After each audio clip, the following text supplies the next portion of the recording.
Audio Jungle.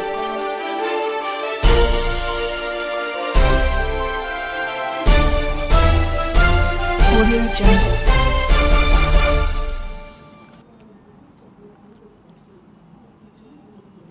नमस्ते, आपका the news network में स्वागत है। आज एक तो ऑपोजिशन का नो कॉन्फिडेंस मोशन की अनाउंसमेंट हो गई है और सरगर्मियाँ भी तेज़ हो गई हैं और उधर क्वेटा में हिंसा रुकने का नाम नहीं ले रही है। अगले 2-3 दिन बहुत इम्पॉर्टेंट है, देखते हैं आगे क्या होता है। अपोजिशन ने तहरीक अदम एतमाद के लिए नंबर्स पूरे कर लिए। अगले 2 से 3 दिन बहुत अहम हैं। पीडीएम सरबराह मौलाना फजलुर रहमान का कहना है कि हुकूमती इत्तेहादियों से भी राब्ते में हैं। तहरीक अदम एतमाद और इजलास की रिक्विजिशन दोनों पर गौर हो रहा है। अपोजिशन क़यादत इस वक्त मुसलसल राब्ते में है। हमारी कानूनी टीम राब्ते में है और तमाम अमूर देखे जा रहे हैं। एम्पायर बज़ाहिर न्यूट्रल नजर आ रहे हैं। मौलाना फजलुर रहमान का कहना था कि अपोजिशन जमातों का हुकूमत को गिराने पर इत्तेफाक है। हमारा हदफ है कि खिज़ां जाए, बहार आए ना आए। अपोजिशन ने तहरीक अदम एतमाद के लिए नंबर्स पूरे कर लिए। अगले 2 से 3 दिन बहुत अहम हैं। पीडीएम सरबराह मौलाना फजलुर रहमान का कहना है कि हुकूमती इत्तेहादियों से भी राब्ते में हैं। तहरीक अदम एतमाद और इजलास की रिक्विजिशन दोनों पर गौर हो रहा है। अपोजिशन क़यादत इस वक्त मुसलसल राब्ते में है। हमारी कानूनी टीम राब्ते में है और तमाम अमूर देखे जा रहे हैं। एम्पायर बज़ाहिर न्यूट्रल नजर आ रहे हैं। मौलाना फजलुर रहमान का कहना था कि अपोजिशन जमातों का हुकूमत को गिराने पर इत्तेफाक है। हमारा हदफ है कि खिज़ां जाए, बहार आए ना आए।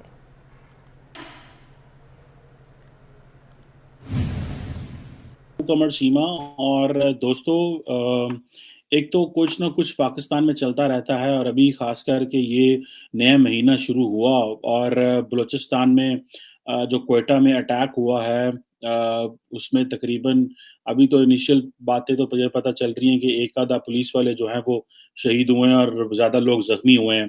आपको पता है कि जो टीटीपी है, जो कि अफ़गानिस्तान में बैठी हुई है और जिसकी हम बात नहीं करना चाह रहे, लेकिन हम ये चाहते हैं कि अफ़गानिस्तान को दुनिया में मेनस्ट्रीम कर दिया जाए।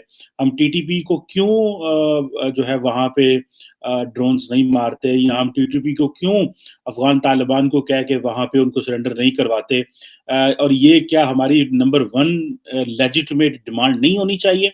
नंबर 1 लेजिटिमेट डिमांड है ये। देखिए, अगर हमारी सरज़मीन पे अगर कोई बंदा हमला कर रहा है, अगर वो कोई मुल्क हमला करे, तो हम कहते हैं कि नहीं, छोड़ना नहीं है।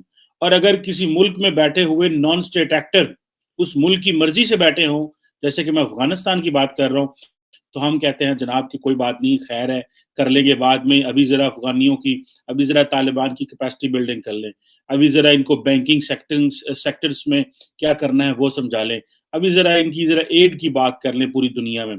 और हमारा तो जो मज़ाक उड़ा वो यही उड़ा कि ये अच्छा मुल्क है, कभी अपने लिए एड माँगने जाते हैं, कभी हमसायों के लिए एड माँगने जाते हैं, तो ये ज़ाहिर बात है ये चीज़ें मुनासिब नहीं हैं। ये देखें, ये बुज़दिल लोग हैं टीटीपी वाले, ये बैठे हुए हैं अफ़गानिस्तान में और अभी रिसेंटली ये जो हमले, अभी एक इस तरह का हमला इसकी नौइयत की समझ नहीं आई।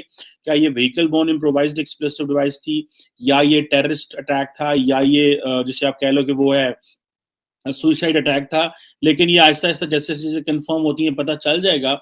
लेकिन अभी पिछले महीने ही तो हमने तालिबान टीटीपी के अगेंस्ट और जो बलोच सेपरेटिस्ट थे, मिलिटेंट्स थे, उनके खिलाफ इतना बड़ा ऑपरेशन किया और आज फिर उन्होंने क्वेटा शहर में बलूचिस्तान की कैपिटल में हमला करके बता दिया कि वो यहीं मौजूद हैं।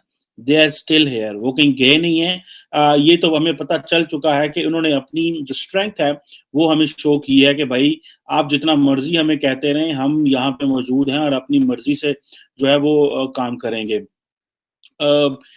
आई विश के क्वेश्चन ये नहीं आता कि हमारी कैपेसिटी नहीं है उनको डील करने में। क्वेश्चन ये नहीं है कि हम उनको डील कर नहीं सकते या हमने उनको ख़त्म पहले नहीं किया। क्वेश्चन ये है कि क्या हमारे नेशनल नैरेटिव में इसकी कोई वैल्यू है? क्या हमारे सियासी लीडर्स इसके ऊपर बात करते हैं? क्या हमारी पार्लियामेंट में इसके ऊपर बात हुई है? क्या ये नंबर 1 एजेंडा हमारा अभी भी है कि नहीं? नंबर 1 एजेंडा क्या हमारा एक दूसरे को गंदा करना है? नंबर 1 एजेंडा हमारा एक सियासी लीडर दूसरे सियासी लीडर की पगड़ी उछालता रहेगा? और इमरान खान साहब बाकियों की पगड़ी उछाड़ेंगे, बाकी इमरान खान साहब की पगड़ी उछाड़ेंगे। क्या ये हमारा नंबर 1 एजेंडा है और यही नंबर 1 एजेंडा हमेशा रहेगा? या हमारी जो नेशनल इंपॉर्टेंस के वैल्यू हैं, हाँ, अगर दहशतगर्दी का हमला पंजगूर में हो, कुचलाक में हो, क्वेटा में हो, दूर अफ्ताब फाटा में हो, कराची के कहीं साइड पे हो जाए, सबौर में हो जाए, तो वो हमारा मसला नहीं है। हाँ, अगर दहशतगर्दी मेन स्ट्रीम एरियाज में हो तो वो हमारा मसला है। अब एक ज़ाहिर बात है, प्रॉब्लम ये है कि मीडिया को आज़ादी नहीं है कवरेज करने की। अब मीडिया वैसे ही उस हिसाब से मीडिया ने पिछले जो 15 साल से इन्होंने, आपको पता है कि मीडिया हाउसेस ने अपने जर्नलिस्ट को बड़ी ट्रेनिंग दिलवाई कि कॉन्फ्लिक्ट जोन में रिपोर्टिंग किस तरह की जाती है और किस तरह की चीज़ें होती हैं। इन्होंने ट्रेनर्स बाहर से भी लेके आए, इंटरनली भी ट्रेनिंग की गई। मीडिया को काफ़ी ज़्यादा चीज़ें जो हैं वो पता चली हैं। लेकिन क्वेश्चन ये हमारा है कि हमारा जो पॉलिटिकल स्पेक्ट्रम है, उसमें इतनी गहमा-गहमी और इतनी तेज़ी रहती है कि हम कुछ भी नहीं कर सकते। हम इस पोजीशन में नहीं हैं कि हम जो आप कह लें कि एक नेशनल लेवल पे डिबेट जनरेट करें। मैं अगर किसी अगर पोजीशन में हूँ तो मैं तो ये समझता हूँ कि हमें क्या करना, मैं क्या हो करता अगर मैं कहीं पे कोई किसी डिसीजन मेकर को ये बता सकूँ कि सर आपको क्या करना चाहिए। सर आपको एक सिंपल सा काम करना चाहिए कि आपको नेशनल लेवल के ऊपर एक बड़ी डिबेट जनरेट करनी चाहिए, जिसमें हमारे फॉरेन पॉलिसी इश्यूज के ऊपर हमारा एक कंक्लूसिव किस्म का आर्गुमेंट एस्टैब्लिश होना चाहिए।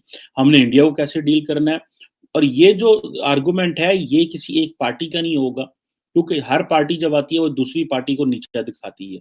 मैं नेशनल लेवल की बात कर रहा हूँ, जिसमें सारी स्टेट का एक कंबाइंड रिस्पॉन्स हो। अभी कल यहाँ मैं देख रहा था अमेरिका में state of the union, I think president Biden ने अपना पहला एड्रेस दिया है, और वो उन्होंने हाउस को भी दिया है, जो है वो सेनेट को भी दिया है। एक जॉइंट उन्होंने सेशन बुलाया हुआ था, उन्होंने सुप्रीम कोर्ट के जजेस भी आई थिंक वहां पे थे। बड़े जो सारा के सारा वो अपनी स्टेट ऑफ यूनियन से बता दिया है कि हमारी यूनियन की किस क्या पोजीशन है, और हम उसमें हमारे वैसे सदर साहब भी वो एड्रेस देते हैं, लेकिन उन बेचारों की सुनते कोई नहीं, उनके पास पावर ही कोई नहीं होती। वो एड्रेस तो सेरेमोनियल सा होता है, सदर आ जाता है और आके कह देता है कि देखो ये मेरा है, मैं ये कर रहा हूँ, हमारी हुकूमत ये कर रही है, हम ये हमारी स्टेट ये है, हमारी स्टेट वो है। वो उस बेचारे उस एड्रेस की कोई वैल्यू नहीं है। लेकिन अनफॉर्चुनेटली हमें अगर जो चीज़ करनी चाहिए वो एक नेशनल स्केल पे एक पॉलिसी बनानी चाहिए, खास तौर पे कि अफगानिस्तान की जो कंटेम्प्रेरी सोल्यूशन है, इस पे क्या हमारा रिस्पॉन्स होना चाहिए। माजी में क्या हुआ वो एक और चीज़ है। अभी हमने टीटीपी को कैसे वहाँ पे अफगानियों को प्रेशर डालना है। खुदारा अफगानिस्तान की लीडरशिप को वो जिसे कहते हैं ना हल्का ना लें। They are very tough people, they are giving us very tough time.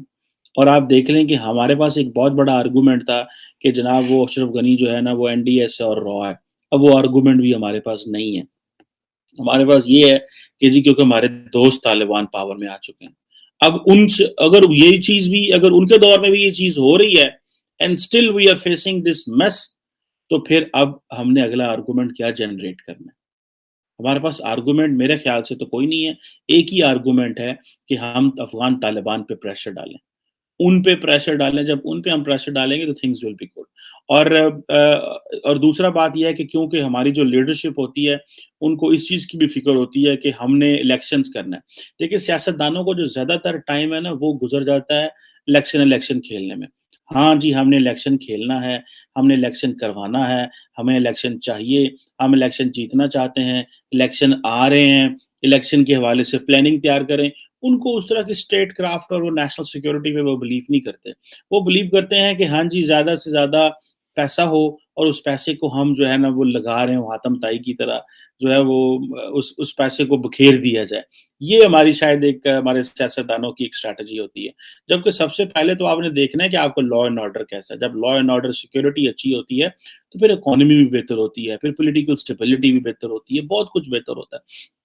So law and order ये है कि हमारे पास स्ट्रॉन्ग अदारे मजबूत हैं, पुलिस है, फौज है, सारा कुछ है। लेकिन ये जो छोटी-छोटी जो टीटीपी वाले टकटलियाँ हमारे साथ खेल रहे हैं, और अफ़गान तालिबान इसमें they are partners in crime, वो इसमें पार्टनर इन क्राइम है, हम ये नहीं बात करेंगे। हम तो इमरान खान साहब जो हैं वो तालिबान का कल्चर दुनिया को बताना चाहते हैं, और पश्तून कल्चर दुनिया को एजुकेट करने के लिए चले हुए हैं। भाई वो पश्तून कल्चर जो है वो तालिबान खुद एजुकेट कर लेंगे, हमारा उन चीज़ों से कोई ताल्लुक नहीं। हमारा क्वेश्चन ये है, मेरी स्टेट का क्वेश्चन ये है कि मेरी स्टेट मुझे कैसे सेव करेगी?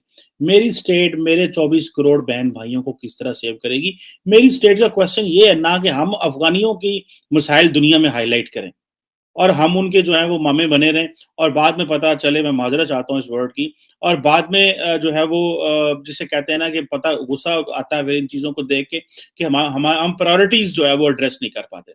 हम अपनी प्रायोरिटीज़ को एड्रेस नहीं कर पाते कि हमारी प्रायोरिटी क्या है। सो अनफॉर्च्यूनेटली, और ऊपर से इमरान खान साहब को ये पता है कि मैं तो अल्लाह के हुक्म से वो हूँ, इलेक्शन आने वाले हैं। उन्होंने कोयटा के हालात फिर ख़राब होने शुरू हो गए हैं। बलूचिस्तान कोटा में अपराइजिंग रुकने का नाम नहीं ले रही है, लेकिन पाकिस्तान वालों को तवज्जो उधर नहीं है। वहाँ तो सरकार नंबर गेम में फंस गई है। अब देखते हैं क्या होता है वहाँ की सरकार अपना काम करेगी या नहीं, इसका पता नहीं है अभी तक तो ये पता नहीं है कि ये सरकार रहेगी या नहीं रहेगी। अभी तो लड़ाई शुरू हुई है, अभी तो अपोजिशन वालों ने अपने नंबर पूरे करने हैं और इधर इमरान ने भी अपना जोर पूरा लगाना है। अब देखते हैं क्या होता है आगे, कौन जीतता है कौन हारता है, किसके नंबर पूरे होते हैं किसके नंबर कम हो रहते हैं। चलिए देखते हैं। ओके, नमस्कार।